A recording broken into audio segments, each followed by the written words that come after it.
ஒரு வாக்காளருக்கு ஒரு ஓட்டு தான் போட உரிமை உண்டு. அதுக்கு மேல போடுற ஓட்ட கள்ள ஓட்டுன்னு சொல்றோம். அது சட்டப்படியும் நியாயப்படியும் தப்பு என்பதுல யாருக்கும் எந்த மாற்று கருத்தும் கிடையாது. ஆனா ஒரு வேட்பாளர் 2 தொகுதிகளில் வேட்பாளரா போட்டியிடுறது ராஜதந்திரமா பார்க்கப்படுது. இதுக்கு சட்டப்படியா எந்த தடையும் இல்லை. இந்த நடைமுறை வேட்பாளருக்கு கிடைக்கிற சுதந்திரமா இல்ல சுயநலமான அணுகுமுறையை ஊக்குவிக்குதா? தேர்தல் ஆணையம் இது குறித்து கண்டிக்காமல் இருக்க என்ன காரணம் அப்படிங்கறத இந்த செய்தி தொகுப்புல பார்க்கலாம். மக்கள் பிரதிநிதித்துவ சட்டம் 1951 பிரிவு 33(7) படி ஒரு வேட்பாளர் 2 தொகுதிகளில் போட்டியிட எந்த தடையும் இல்லை. அதே சமயம் 1996 ஆண்டுக்கு முன்னாடி இந்த கட்டுப்பாடும் இல்லாம தான் இருந்தது என்பது குறிப்பிடத்தக்கது. இதுவரைக்கும் தேர்தல் வரலாற்றுல வாஜ்பாய், நரேந்திர மோடி, சோனியா காந்தி, ராகுல் காந்தி, முலாயம் சிங் யாதவ்னு முக்கியமான தலைவர்கள் பல பேர் இப்படி 2 தொகுதிகளில் நின்று இருக்காங்க. சரி, அப்படி ஒரு அம்சம் இருக்கிற பட்சத்துல அதை வேட்பாளர்கள் பயன்படுத்துறதுல என்ன தப்பு அப்படின்னு யோசிக்கலாம். ஒரு வேட்பாளர் 2 தொகுதிகளில் போட்டியிடுறது 2 தொகுதி மக்களுமே தெரிஞ்சுதான் ஓட்டு போடுறாங்க.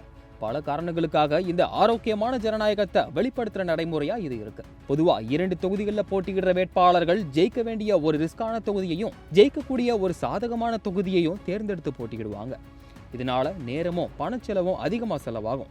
நட்சத்திர வேட்பாளர்கள் 2 தொகுதிகளில் போட்டியிடும் போது அந்த தொகுதியில் இருக்கிற பலம் குறைஞ்சு கட்சிகளோட வாக்கு வங்கி மேலும் குறையுது. அது மட்டும் இல்லாம 2 தொகுதிகளில் வெற்றி பெறும் வேட்பாளர் ஒரு தொகுதியை கைவிடணும். இதனால அந்த தொகுதியில மீண்டும் இடைத்தேர்தல் நடத்த வேண்டிய சூழ்நிலை உருவாகுது. இதனால கூடுதல் பணச்செலவு ஆகிறத தவிர்க்க முடியாது. 2 தொகுதியில் நிற்கிற வேட்பாளர்கள் எல்லாம் ஏற்கனவே பெரிய அரசியல் செல்வாக்கு பெற்றவர்களா இருப்பாங்க. இதனால குறிப்பிட்ட தொகுதிக்கான வேலைகளை செய்வாங்களா என்ற கேள்விக்குறி தொகுதி மக்கள் மத்தியில கண்டிப்பா இருக்கும்.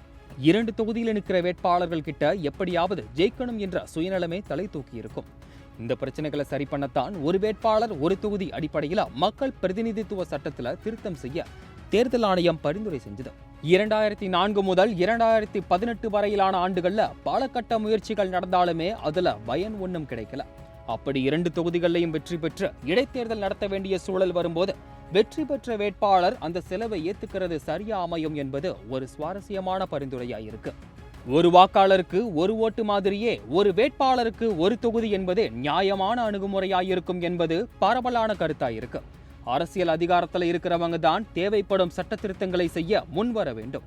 ஆனா எல்லா அரசியல் கட்சிகளுமே ஏதோ ஒரு வகையில சாதகமா இருக்க இந்த சட்டத்தை விட்டு கொடுக்க யாருக்குமே மனசு வராதுன்னு தான் சொல்லணும்.